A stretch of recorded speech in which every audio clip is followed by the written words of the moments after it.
Good morning. All right, this is going to sound corny, but everybody up. Come on. Come on, everybody up. All right, put those hands way up in the sky. Hallelujah. All right. Before we all have a seat, just bear with me. Just say it out loud. My customer is going to succeed. Come on, louder. My customer is going to succeed. Therefore, I will succeed. Yeah. All right. Thank you, guys. All right. All right. It's too long of a morning to just sit in one spot, right? I mean, we're all in this business. We're moving around. We're shuffling plants here and there. We're unloading trucks. We're putting spades in the ground. You name it. Come on. It's a hard thing to do for a whole day. But I'll tell you what. It's really great to see this level of dedication from all of you in this room who see the value in education, bettering yourselves, bettering your businesses, bettering your customers. Well done. I'm really a fortunate guy. I'm really lucky. I mentioned my dog for a reason. So we had a 15-year-old yellow lab. Great dog. Awesome dog. I was telling Valerie earlier, yeah, there you are. And I said, he was born at 60 years old. He had like this old soul. He was a great fun dog. Couple years ago, we've got our new yellow lab, 3 years old. She's a Spitfire. She's awesome. She is a gardener at heart. She makes holes for plants in places I never thought I was ever going to plant a plant. But all of a sudden, I'm finding a great deal of opportunity in my yard. So if you ever need a little help on your crew, I've got someone that can probably help you out. So I'm not sure how familiar you are with Bailey. The setup was very nice. We think of today's next hour or so, and I don't know when I'm supposed to be done, so I'm going to need some help. Think of today's next amount of time together as a bit of a wandering journey. You're going to learn real quick. I have a little bit of a shiny object syndrome, meaning we're going to start talking about stuff, and then I hope I get distracted into something else, because that's when it's fun, and that's when we learn, and that's when we create cool stuff. So just know that if I get off track, there was a reason for it. I just may not have known it at the time. Bailey is kind of three companies in one. We've been around for a while. We are actually nearing our almost our 120th year to celebrate. Not quite yet, but we're getting there. Really has evolved over time. We are a grower. We are a very proud supplier of Conan when it comes to young plants, bare root plants, finished plants, all the things that hopefully you're benefiting from. Hopefully we're doing a good job for you there. In addition to that, I mentioned the finished part, so I guess there's two companies right there, the grower side and then the finished plant side, but we're also a breeder. And I think that that's something that not everybody realizes, that that's a part of us as well, and we're going to talk a little bit today about where your plants come from. And so I want to tell you a little bit about that breeding story, what's behind it. Really couldn't agree more with Kevin and Adam from Van Bell. I thought and I think that you're going to hear it throughout the day. Every brand out there that's worth a lick is working to make their products better for you. Because we know full well that you do not have the time, the staff, the patience to deliver something to that's going to fall apart. That's the whole point of product development and plant breeding. That's what we live, eat, sleep, and breathe every single day. So we're going to talk about that journey a bit. And if you have questions about it, I'll do my best to be an open book. Go ahead and flip it. Oh, okay. Thank you very much. See, they're going to have their hands full today. Okay, so where do plants come from? They come from all over the place. You heard about the travel for plants from different parts of the country, whether it's the United States, Canada, all parts of the world. That's absolutely a vehicle and a source for new plants. And it's important. It's important to learn what can be created, what can be achieved. On the slide here is Mr. Renault from France. On your left, I got that. I was going to get that wrong. I knew it. On your left is Mr. Renault, breeder of vanilla strawberry hydrangea, which I would assume many of you know from a long time ago. In addition, this is a photo up at Jeffrey's Nursery up in Manitoba near Winnipeg. That's Wilbert there on the right with Iceberg Alley Salix, a great plant in first editions. They also come from discovery. They come from discovery out of our own fields. Tiger Eyes Sumac, which has also been on the market for an incredibly long period of time, one of our strongest plants in first editions. This actually came from just a simple discovery by a Bailey employee in the container field. Not all sports, not all nuances can be replicated, but in the case of Tiger Eyes, it worked out. Yes?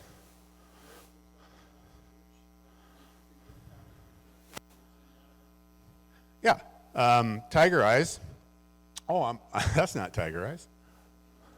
Where are we going? Here we go. I'll go back. Question was, what's the growth? What's the habit of Roost Tiger Eyes? Roost Tiger Eyes is a cut leaf staghorn type. So unlike the species, it's not as aggressive to move around. It will move. It's a sumac. So will you see? If you plant it in a home landscape, is it possible to see a runner pop up in the lawn that the lawnmower has to run over? Sure. That's sumac. But if you plant staghorn or cutleaf staghorn, good luck finding your grass ever again. So, so it does have a fairly controlled habit, nice mounding habit, layered habit to it. I like to call it the northern Japanese maple. Yeah. Anyway, in addition to discovery is breeding. So this is a picture of our breeding team here. Our breeding farm is located in Athens, Georgia. Much different than the cool climate that we all know and love here in Toronto area, or certainly what I'm used to in the Twin Cities of Minneapolis, or Twin Cities of Minnesota. However, the breeding starts there in Athens, Georgia. It's just about an hour or so, 2 hours from Atlanta. So it's a very extensive program, and we're going to talk a little bit about how and why. But there's the projects. There's about 150 different genera that the team is working on across cool climate and warm climate plants. When we started the plant breeding business about 10 years ago, we were partnering at the time with Dr. Michael Durr, who some of you may have heard of, and he always coined the phrase that he would say, we are an equal opportunity plant breeder. And we feel the same way. Certainly, we have some crops that are high value, where a great deal of attention goes into. Hydrangea macrophylla is one of our biggest categories, absolutely. But there's a great deal of other groups that we are working on as well. At the end of the day, we're trying to develop this, right? This is the goal for that consumer success. So let's talk a little bit more about breeding. So when we talk about Endless Summer, let's talk about that breeding program, because I heard, by the way, you had some great questions today and some great contributions. Are you wearing a Van Bell shirt underneath your sweatshirt? You're not. That's great. I love a fan. That's exactly what my goal in life is, to create raving fans out of each and every one of you. So hopefully I build that trust with you as well. Good job. Criteria for our breeding program, for our macrophylla. Most of our macrophylla, admittedly, get focused for possible endless summer introduction, but we also have first editions as a vehicle as well, and we'll talk about that difference. But remontancy, you hear remontancy a lot. That is an incredibly important component to our breeding program. It has to rebloom. It must. If it doesn't, it's out. We're done. Cold tolerance, that is a unique trait. A lot of genetics that are coming worldwide do not focus on cold tolerance in their breeding. And that is why you see Hydrangea macrophylla making its way north, is because those genetics are working hard. We're working hard to make sure that those genetics work in climates. Whether it's Hydrangea macrophylla, whether it's a Lagerstromia, which I know we don't sell here in this climate, or anything in between, It has to, you do. You sell lycosтрomia? Oh my God, we're gonna have a long session. Okay. Every plant that we develop has to work for the grower. It has to. If the grower can't produce it, they can't deliver it to you. Plain and simple. So that's our huge criteria for our program. We kick plants out the door that we love every day. It's really amazing, but we do. The grower has to have success with it. It has to have shelf life for the retail store. It has to have staying power in the landscape. Those are the minimum criteria for any plant in our program. And then, of course, disease, because we all like disease plants, right? So this is just a little bit of I'm not a doctor at all, but this is just a quick view of how is a hydrangea bred, or just breeding and hybridization in general. So in this case here, there's a lot, as you collect seed from a flower, you don't know what you're going to get. All you can do is predict. You can look at a parent, you can make an evaluation, and then you select from there. So from any one hydrangea flower, for example, there's anywhere between 100 and 150 different combinations that can be achieved from that one seed source. From there, as we collect that seed, we germinate hundreds of thousands of seedlings every single year. And so that's what that photo is there in the background. That's just a typical breeding farm. Really exciting, right? That's just like eye candy to all of us right now. I'm sure you're on the edge of your seats for that. But this is just goes to show what this process is all about. I'm not trying to put on a seminar about making you plant breeders. It's more just awareness to lift the curtain up a little bit for you, to show there's a lot of crosses, a lot of seeds germinated that we sort through as a breeder. Then, as we sort through that seed, we transplant into pots like any grower should. And so with our hydrangea program, for example, we're evaluating anywhere from 10 to, this year's crop is actually over 16,000 unique codes, meaning every single one of the transplants is genetically different. And we do that every single year, with the idea that maybe one is going to come to the marketplace every 2-3 years. So that means we're throwing out minimum 30,000 plants to get one good one. It's a little crazy. So that evaluation is really important though. So even in year one in our program, we can see what's working. And so if something is starting to show a flower in that very young stage, a plant that's less than 1 year old, we're excited. And we know we're off on the right foot at that point. So you can see here, flowering house. Then you start sorting through characteristics. Do you see this flower? Do you like it? Is this habit a little bit nicer? What are you looking for? We start picking through that house and paring it down, taking that, just continuing to select down into a group that we feel is important to be continue evaluation on. So you can see here, selections from the first year into that second year. So this is the second year house now, where now you've taken 15,000 seedlings down to about 500 plants. So it's a process, is the moral of the story. So I'm teaching you how the sausage is made, guys.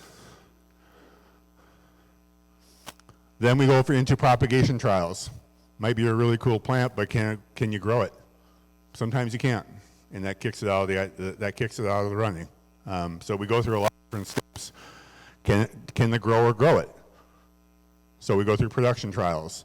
How does this plant behave? Does it stretch in the pot? Can we grow it without growth regulators? Can we do a lot of different things? All that stuff is stuff that we look at. More and more production trials. As we get more excited, we start building populations. Then you start making more babies. And before you know it, you start seeing blocks of plants that really give you a good eye test. Is this something that we're going to fall in love with? Is this something our customers are going to fall in love with?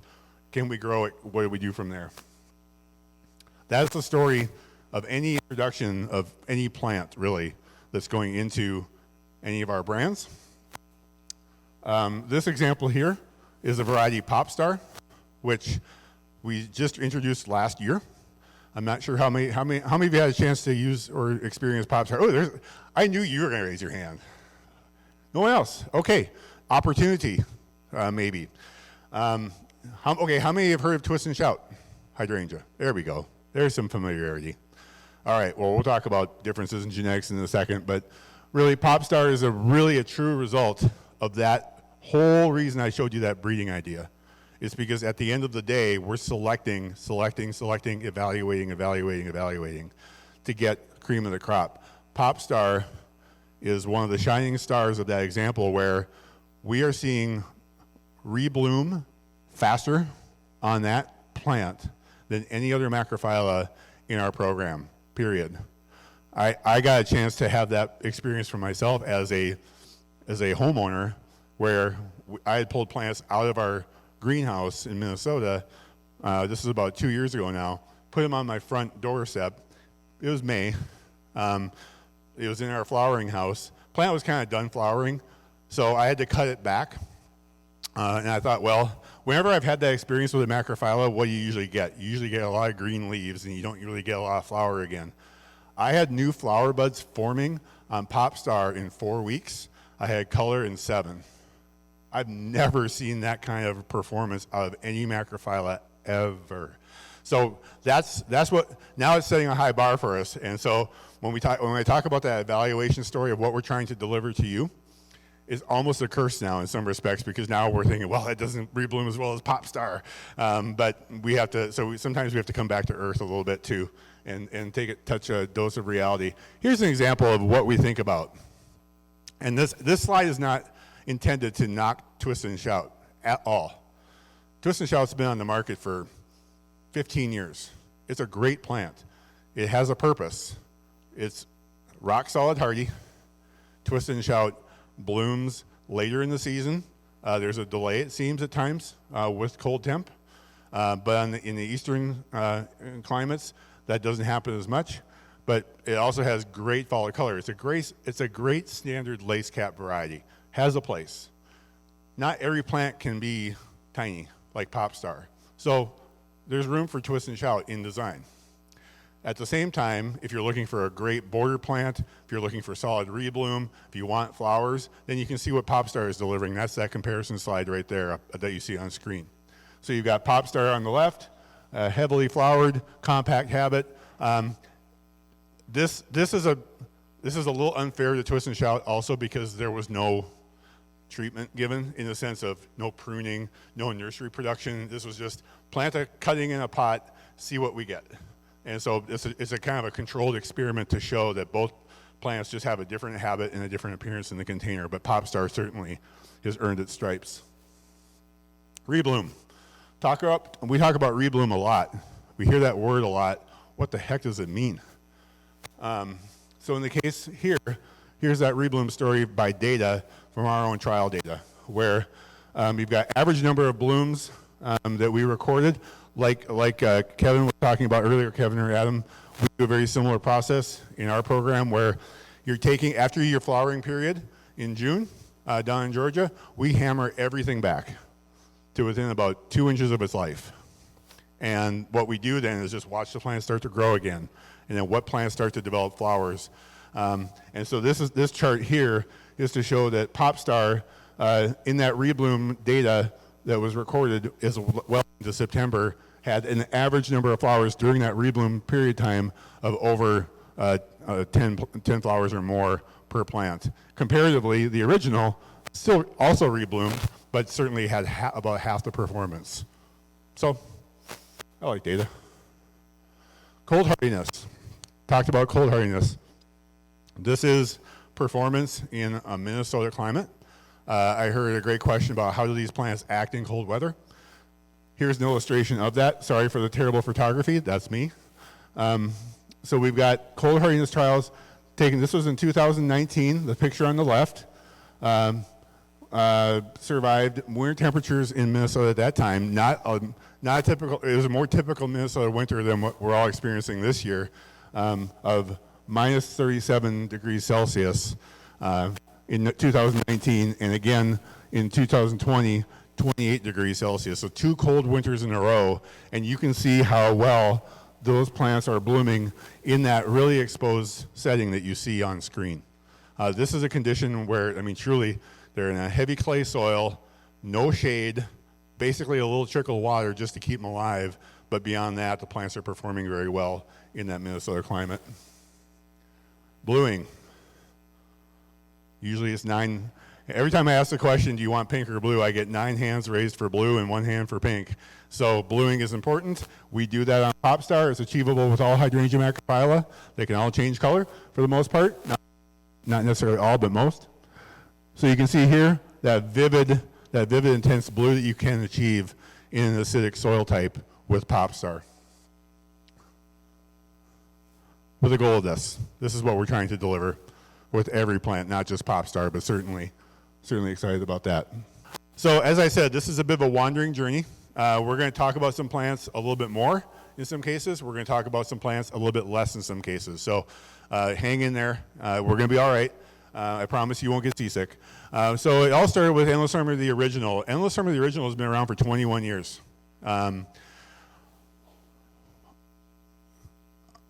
I sure wish we were, no, I don't wish. 20 years ago, there was not what we have today, and that's good. There's a lot of great plants that are pushing all of us to be better. And so I've heard a lot of great questions about, will this perform in this climate, will it not? I think in the early days of hydrangea macrophylla coming to the marketplace, I think Endless Summer, the way it was marketed and it creating awareness for the consumer, certainly created a great opportunity for all of us. It also ended up with a lot of plants going in the wrong spot. And so we've had to kind of work through that and make sure that we as professionals are delivering that promise back to the marketplace to make sure that people understand the best results to achieve success with hydrangea macrophylla. A lot of people think you put hydrangea macrophylla in just heavy shade and off you go. That is just absolutely not the case. They love light. They actually crave it. They suck in and photosynthesize all day long. They are heavy feeders too. They love water. Big leaf macrophylla, they just love water. So they do suck it up, but they don't like to stand in water. So when we're hearing about my hydrangea didn't bloom, first thing I think about isn't, is it cold, is it not? I think about where was it planted and what were the conditions going into the fall. Because so many times the plants were stressed going into the fall. We see it in Minnesota as well. That doesn't mean cold doesn't have a role in this whole thing. It absolutely does. But we, care, and so being specific about site, making sure that there's good fertility, that there's good nutrients, that there's water available to the plant well throughout the season is really important to be successful with hydrangea macrophylla. After that, yeah, it's cold. It just can be. And that's just a reality. On those really cold winters, those flower buds are going to get hammered down to the ground, and you're going to have buds that are going to be pushing from that crown. And that's what does that do? That delays flower because that plant is vegetatively recovering. And then before you know it, that's why some years, have you ever seen it, where all of a sudden the macrophyllas are really looking good in September? That's because the tops died, center of crown died, and now you're waiting for that plant to basically regrow and regenerate. So there's a lot of plants in the assortment. I'm not going to drone on about stuff that maybe you guys know, maybe you don't. Blushing Bride is absolutely one of those plants that was next. Great flower color, great presentation. I think it's one of those plants that honestly, it's a slightly bigger plant as well, and I think that's a good thing. I think there's room for that in design and in the landscape. We talked about twist and shout a little bit. Here's some performance and some inspiration for you as landscape professionals on how the product can be used if you haven't been already, and hopefully you're seeing that great success. Again, one little thing about twist and shout is it's a great fall color that people just don't see. Bloomstruck is one of our strongest northern performers. If I had to raise my hand and say, you want the near classic hydrangea endless summer the original flower, but you want more performance, Bloomstruck is what you're going to get that from. It's not the same as the original, absolutely not. Flowers are a little smaller, but stems are different. The plant's habit is a little bit different. The stems are a bit stronger, therefore it's slightly more upright as it presents itself. But great rebloom. Great heat tolerance as well. How many times, if might you get a phone call, or maybe you've seen it yourself, where you get home at 4 o'clock, 5 o'clock in the afternoon on a hot July day, and your hydrangea macrophylla are doing this. And then what does everybody do? They grab the hose and they start watering. That's not what's going on. It's a heat response. It's a heat response. If you see, more often than not, if you see hydrangea macrophylla flagging in the summertime, and you know you've had good rainfall, it's not water, it's heat. The plant will pop right back up within a couple of hours. Bloomstalk has a much thicker leaf. It's got a waxy foliage. Therefore, it really helps stand up to that heat and that summer droop. And here's a shot of it in case you're not familiar with Bloomstalk. And then my favorite, do we know Summer Crush? Kinda, yeah? Okay. It's killer. It's just got the color, it's got the habit, it's got multifunction use, whether if you want to use it in container plantings, but even more so for the garden, because that's what it was bred for.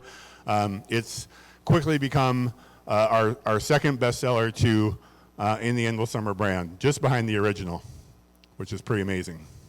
So if you're not using Summer Crush, or if you haven't tried it, I absolutely would, because it's been around for at least 5 years, and it just continues to shine. And it says here, no, please. Do I like Summer Crush better than Popstar? I love all my children differently.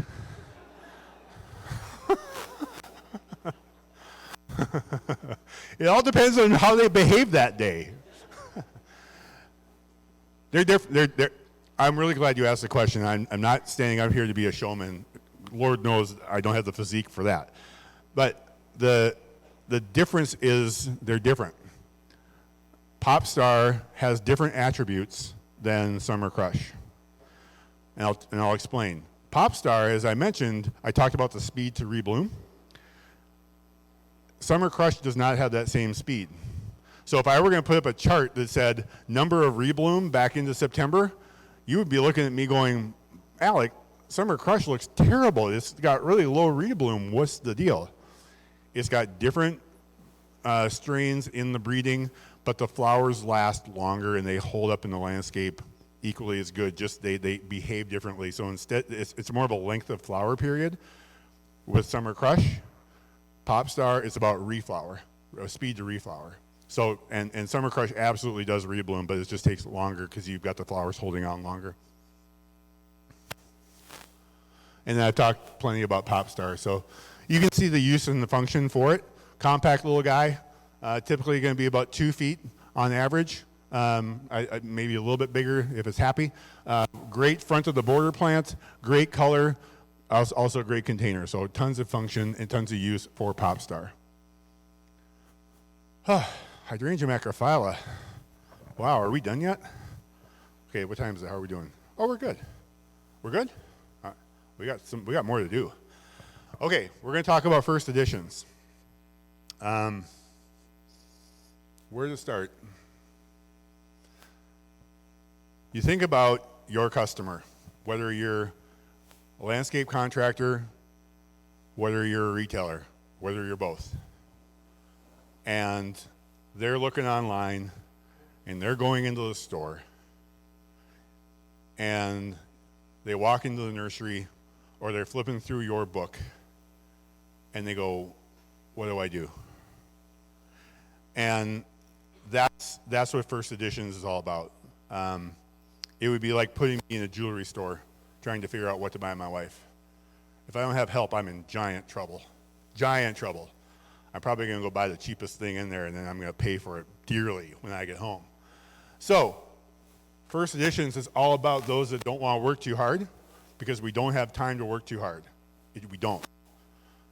So that's where the breeding comes in, that breeding promise I was telling you about, right?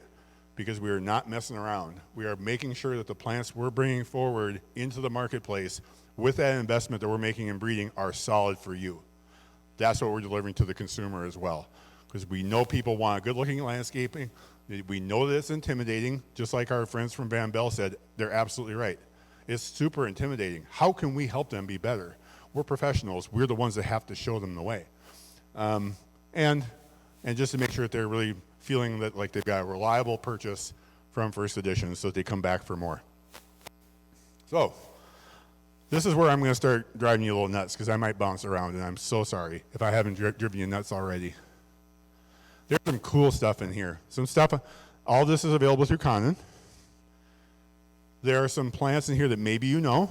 I'm not going to just talk about new stuff today, but I'm going to pop the cork on a few new things. Got to do that. But there's some really great plants that we've offered for nearly a decade in some cases, if not longer, that deserve mention. This is one of them. How many know standing ovation? Yeah. Wow. Okay, we don't have to spend a lot of time on standing ovation. For some of you, that's cool. Okay, so you know it. Raise your hand if you had a good experience with it. And that's making me nervous. Okay, well, we're going to unpack that a little bit more. We've seen standing ovation do extremely well in Minnesota and where it's come from. So I want to learn a little bit more from you about what you're seeing from it. This is what you get from standing ovation. You get all the great attributes of Amelanchier from that ornamental standpoint. You get a nice heavy flower load on an upright shrub. When we introduced this years ago, this was actually back in the day where, I'm not sure, and I'm sorry I don't know this, I should, but Rhamnus was being just completely decimated from most state, U.S. Lists. I'm going to guess maybe here too. I'm not sure. But we needed a solution for columnar buckthorn. And so this is a great swap out for that type of design. Great upright habit, but with some flowers and some ornamental appeal, and also has berries for birds and wildlife. This nice upright oval form. This is a photo of it actually at a Bailey facility. It's right outside of our shop down at our greenhouse range in Minnesota, and you can see that beautiful form right there. Yes, sir.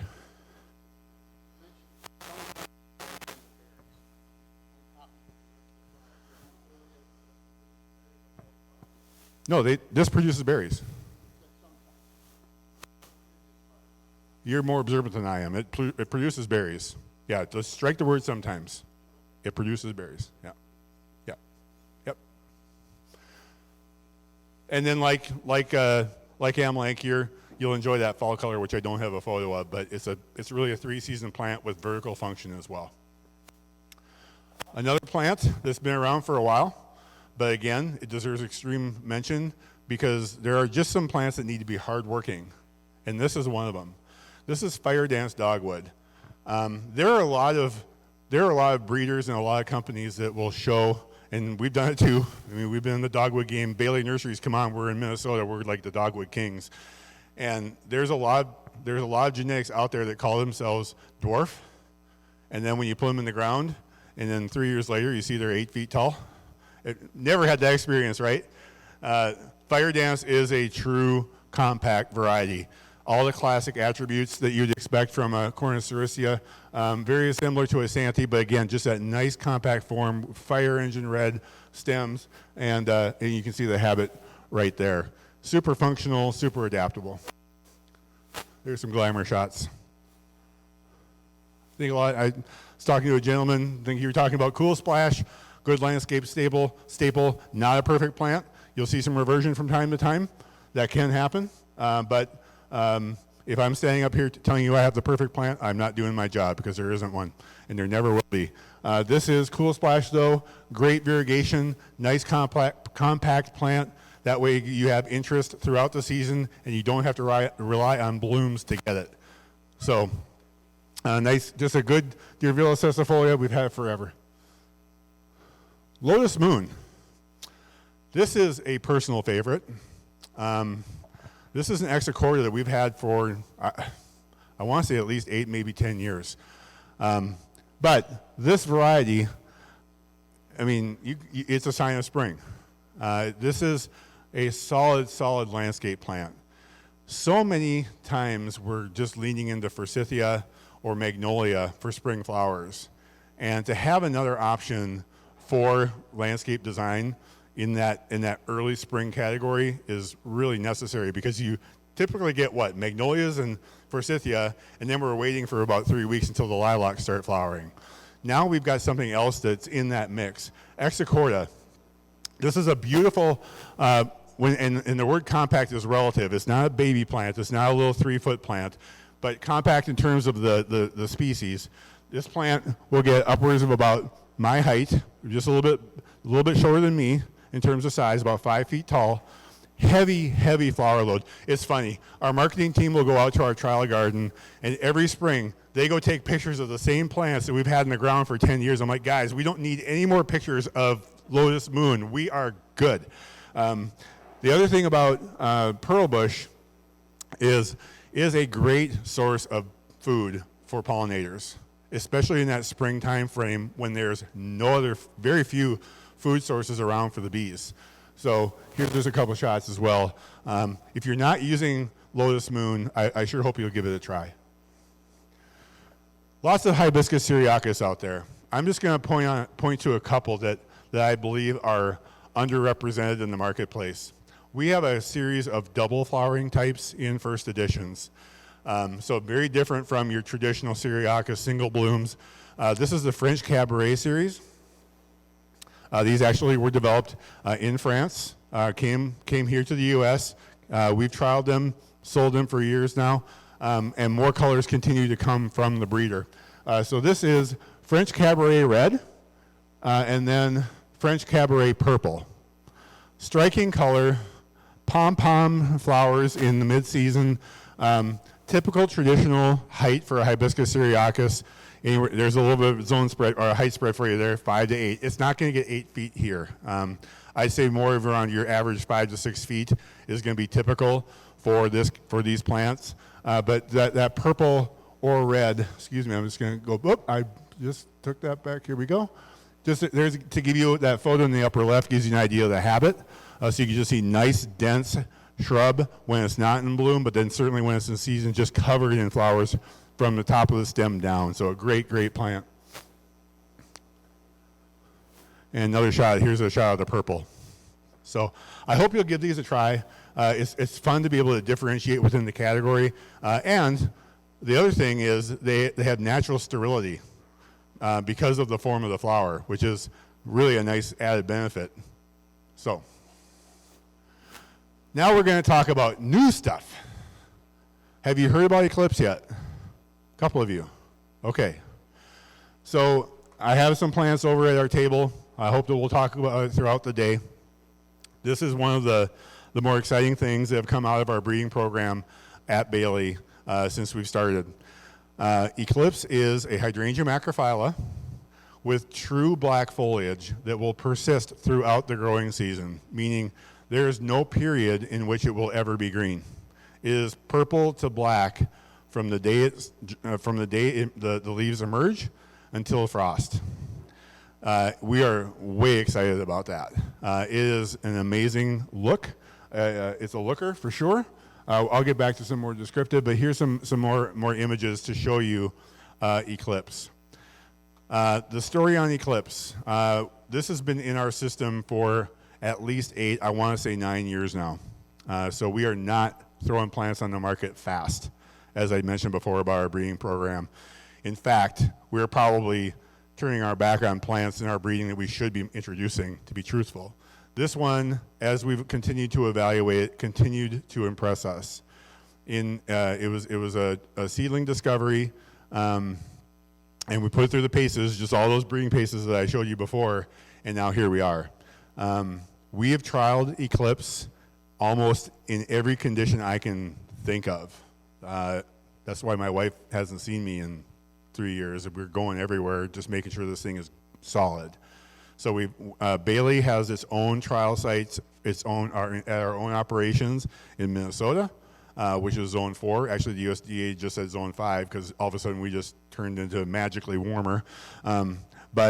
So in the Twin Cities, it's been trialed there. It's been trialed in the Pacific Northwest at our nursery in Oregon, obviously at the breeding farm in Georgia. So those Bailey sites, as well as many, if not all of our first editions licensees across North America, from Florida all the way to Canada and everywhere in between.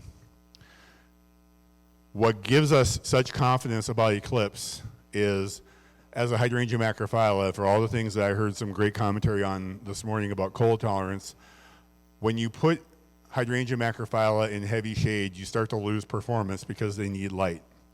Same thing for Eclipse. It's not a magic plant. If it's in too much shade, it's going to turn green.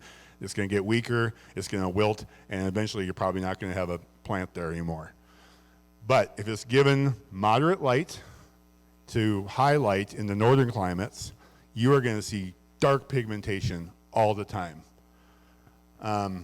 We have a number of growers in Florida who are growing eclipse in those warm conditions in the summertime. You can imagine they're constantly in the 90s in high humidity. They're growing eclipse under 50% shade just because the sun is so intense on their crop, and they're still seeing dark foliage. Comparatively, when we produce it in the upper Midwest here, or in this part of the country, as well as Oregon, where the light intensity is different, the climate is different, we are growing those in full sun, and they're just pitch black. So they're really darn cool. It is not a small, compact baby plant. It's not a pop star. Eclipse is going to be more that traditional macrophylla, that typical 3 to 4 foot height in this climate, give or take. It likes to grow, meaning if it's not getting the right amount of light, it's going to want to stretch. But in a typical garden condition, you won't see that. It is remontant, so it will have a big flower show at the very beginning of season, and then sporadic rebloom following. Again, not to the level of a pop star, but certainly strong enough rebloom that we feel really excited to be able to deliver that to the end user as well. This is just, again, another production shot just to give you an example. I know that it's hard to contextualize what we're looking at here, but this is just a crop in our greenhouses just to show even in spring, in conditions not dissimilar to this, where light levels are still low, you see great color off of that foliage of eclipse, and you see that flower power that you can achieve. It's a hydrangea macrophylla. You can change the flower color if you want, or if it's in acidic soil, instead of a cranberry red, kind of a cranberry red bicolor to an extent, it's going to come out more of a lavender flower instead. So that's not a bad thing. And that's quite striking as well. We don't have a picture of that, but it's quite nice. It's a plant that really pairs well with darn near anything because of that intense color. It can provide a backdrop to another specimen in the garden. As you can see here in this photo, how just using combination with other plants to create an idea for your customer. That I think hopefully that's an attractive idea for all of you. So Eclipse hydrangea it's brand new. It's just coming out this spring, and we're excited about the future for Eclipse. Any questions on Eclipse? Otherwise, I'll keep moving on.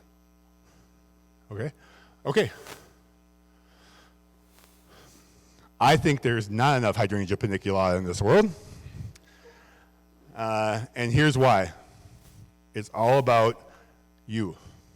You're the reason. No, you're not the reason, but you're in mind. From a breeder's standpoint, we're thinking about your challenge. We don't want you to leave a job site and have to go back to it a year later and explain why the plant didn't look good. We just don't. We want to make sure that we're delivering plants to you that the consumer is going to be super excited about, and it's going to give you that credibility that you want. Little Hottie is an amazing plant. I don't care if it's a paniculata or not. It's just a really great hydrangea. This is a photo of it here. I believe that photo was taken in Minnesota, but it's got a range between Minnesota and the South. Hydrangea paniculata do not do well in the deep South in hot conditions. They lose their pigmentation. The cold period isn't long enough to get flowering reliably. This plant has bloomed its brains out from Georgia all the way up to Canada. So it's an amazing range on this plant. So that's where that heat and cold tolerance comes from. The flower is very, very ornamental, and it's very strong. It's the sepal size or what we consider a petal, is very prominent. It's not one of those. It's not a tiny petal. It doesn't just shatter away. It remains. It persists. It's really strong. So each cone, it almost feels like it's got a hard flower. Really, it's got a nice firm flower. Very dense flower, so that sepal arrangement is just packed in there. So it's just, and the plant just blooms amazingly to a point. I don't know what I've got for pictures in here. I'm not, there we go. That's a pretty decent picture. The one in the upper left is isn't it? The one in the upper left is typical, or the ones on the left. You can see that planting there in front of that older blue house. You can see that heavy flower load. Nice, dense, compact habit. But what else do you notice is the plant is covered from top to bottom. So it has beautiful basal flowering in addition to just being covered throughout. So when it's in full bloom, you barely see a green leaf. That's amazing color. And especially when I think you were asking about performance for hydrangea in northern climates, and if you're just kind of done, if you're just kind of like, I'm struggling with hydrangea macrophylla for one reason or another, and typically it's because of cold, why not go to something like Little Hottie that just gives you that assured success, and it's going to give you that color that we all look for. This is a plant that's not big in its nature. It's typically its mature height. This is as big as you're going to typically see it. So anywhere from this size. So it's a great size for that small landscape situation. Either as a specimen plant, it can be a showstopper or wild plant if you're just planting one in a foundation, or if you're planting in a mass like this. Here's the other thing that I'm going to wax poetic about when it comes to this plant. We barely prune them. It's got such strong branches and strong ability to grow on its own that on the nursery side, we barely ever use a pruning program for our crop. That continues to translate to when the end product gets to you. It's basically a no prune plant. Every year I've got to go prune some paniculatas halfway down just to keep them manageable. You don't have to touch this one. You don't have to touch it at all. Why would you want to invest in anything besides that? You want that kind of performance. So I hope that you'll give that a chance. I hope you'll see what we're seeing from that experience, because it's undervalued, no question. Just a couple other background. 10? I can do 10. We're good. Little High, just a couple of other background shots just to give you an example of that flower power. This is a Minnesota field trial. This is still a fairly young plant in the scheme of things. This plant in here in the picture is probably only a couple of years old at best. But you can see how that performance is absolutely there. The fall color is not a showstopper. It's not. It'll blush out a little bit late in the season. But the flower power holds on for such a long time, but it still ages nicely. I don't think we'll talk much about vanilla strawberry. That's been around for a while. Amber Jubilee. This is one of our best-selling plants in the brand. If you've not been using Amber Jubilee, it is a solid 9 bark. Great 3-season color, yellow to red, yellow to orange to red, all throughout the season. So it's a kaleidoscope of color. I know there's a billion Physocarpus out there, and we're going to continue to make your problem even harder, I'm sure. There's not as much breeding going on in that category as some others, but if you haven't been using Amber Jubilee, it's just got that great backdrop for the garden appearance to it. Here's a great example of its prime look in the growing season. This is a shot in Minnesota on the left in about early June of what you would expect to see from that plant. Little Devil 9-bark has been one of our favorites for a long time. There is new work coming out in the Little Devil series. It all started with Little Devil, that size control, that small leaf. I've seen Little Devil used in good situations, and I've seen Little Devil used in poor situations. I've seen areas where people have tried to use it in extremes, where they use it in a really sandy site, no hope of moisture, under trees, and hated it.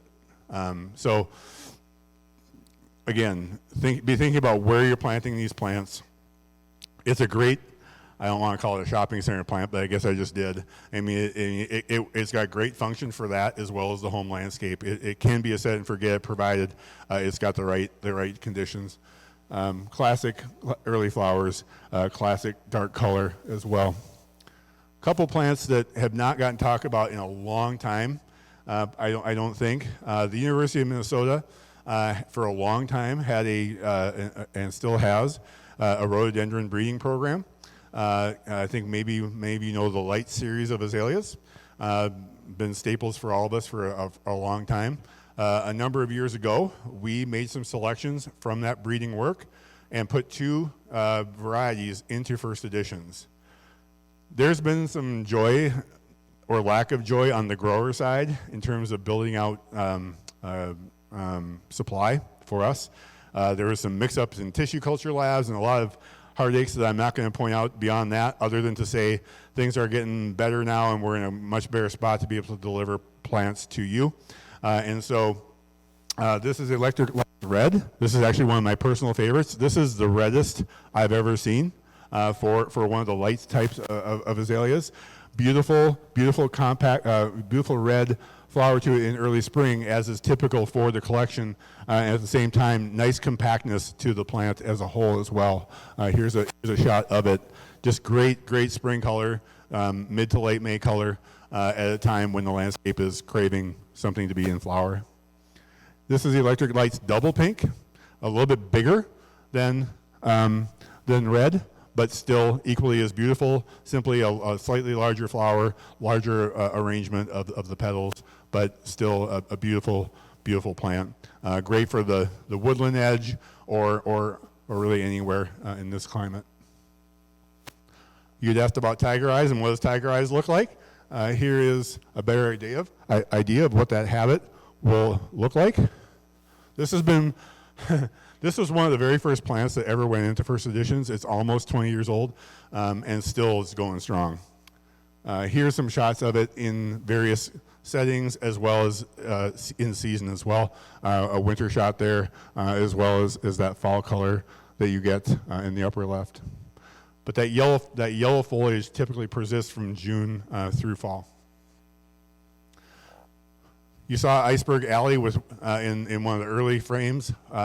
Experience with Iceberg Alley? Are we starting to use it, guys? No? Oh, okay. We got. All right. There's some stuff that we can do now. Think about Iceberg Alley and Eclipse together. That would be a pretty stunning combination.